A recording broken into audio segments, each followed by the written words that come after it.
I have a passion for photography that's very similar to my passion for hunting, and I see both of these hobbies as being something that I struggle with which one I'm going to do for the rest of my life.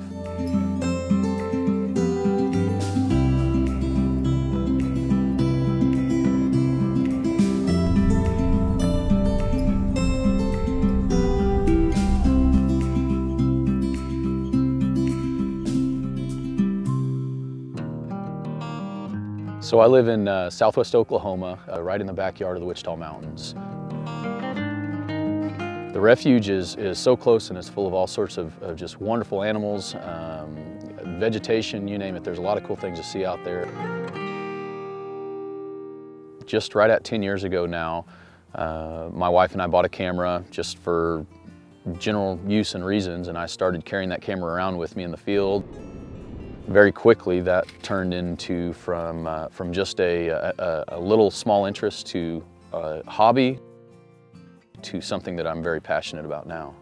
There's ties between photography and hunting that are so similar to each other, and so there's that hunt for the picture, there's patterning the animals that you're looking for, being used to how they would act or their temperaments, or how they may act whenever you're around them. And so photography, while you're chasing that shot, if you will, it's just the same as hunting in so many different aspects. It's just you don't necessarily take home meat for the freezer, you take home pictures and memories that you've made while you're in the field.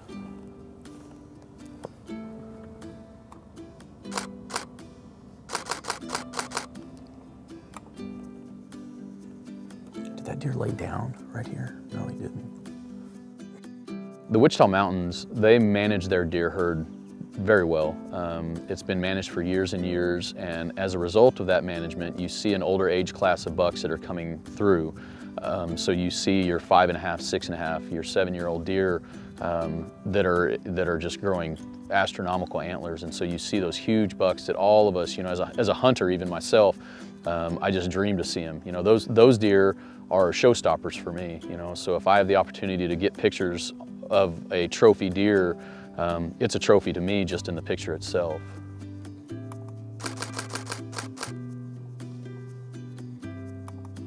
So we pulled up and there were 3 bucks that were cruising across the road here, and so we got a few good pictures of one of the bucks. The bigger of the 3 bucks was on a mission. He was looking for a girlfriend, and so he's made his way off, but the other 2 are still kind of here close.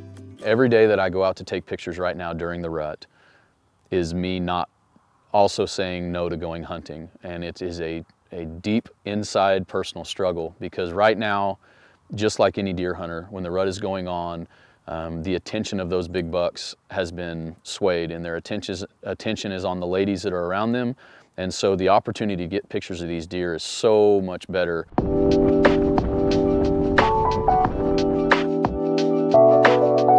It's almost like a Sunday drive through the woods, and you're always got an eye out for a deer or critters or just whatever may pop out. And then when you see them, you kind of slow up and you try to adjust yourself to where you can take a picture, whether that is in the vehicle or getting out and working towards.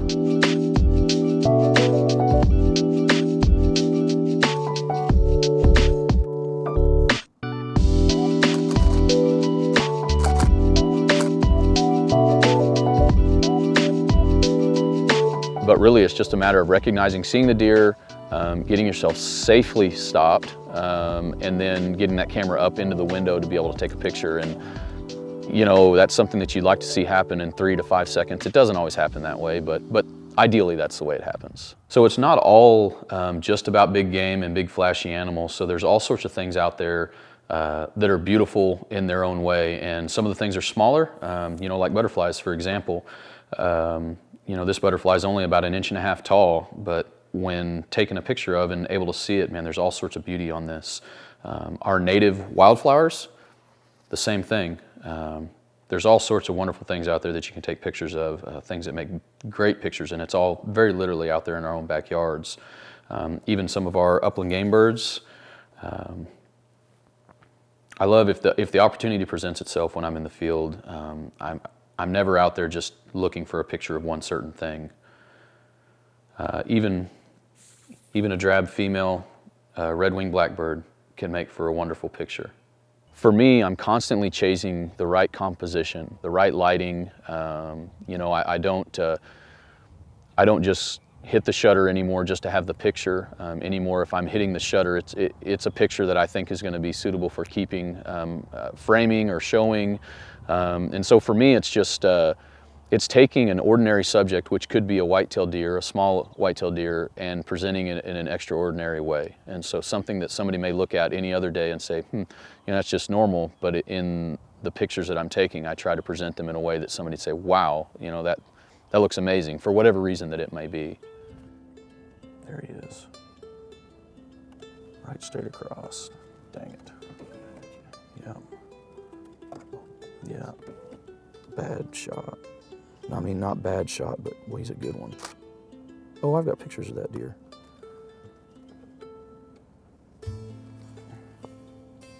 Right. Meh. Eh. Look at me.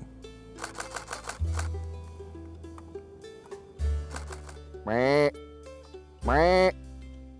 Meh. Meh.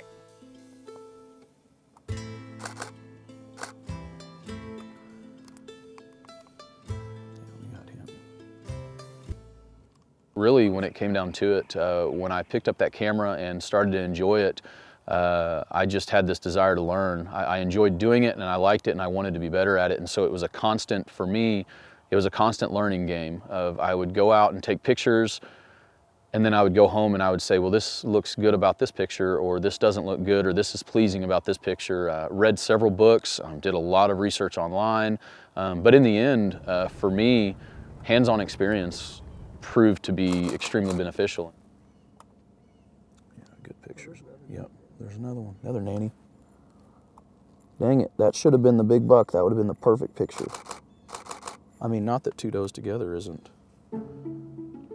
I enjoy taking pictures of big game. I also enjoy chasing birds, shorebirds and wading birds. I love being able to take a picture and share it with somebody, whether it's on social media or it's family or it's friends, and show them what exactly lies in our own backyards. And more often than not, people see these pictures and they're going, you know, goodness, where was this? Where were you at? What were you doing?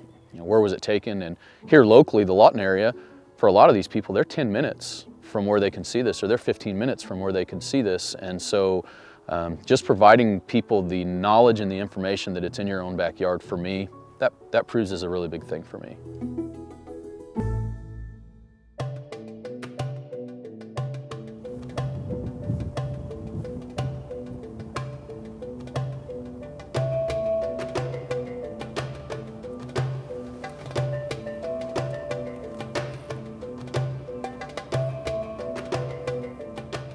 So just because I'm out there with a big lens and I've got a camera to match it, it doesn't mean you can't go out there and experience it. It doesn't mean you can't take your phone, any camera that you have, or even your binoculars, or even just going out there to see it. I'd say to anybody who's thinking about getting out there and doing it, get out there and go do it. It's enjoyable. Every experience is new. Don't jump off in there, buddy.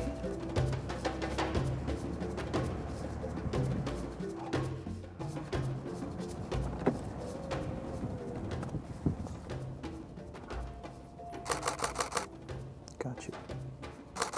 Old half rack. Meh. Meh.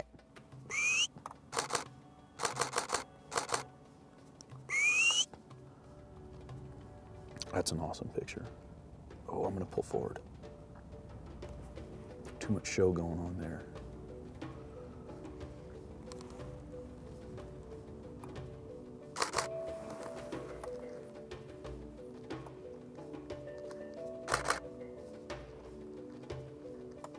He's gonna pee. That's awesome. He's making a scrape.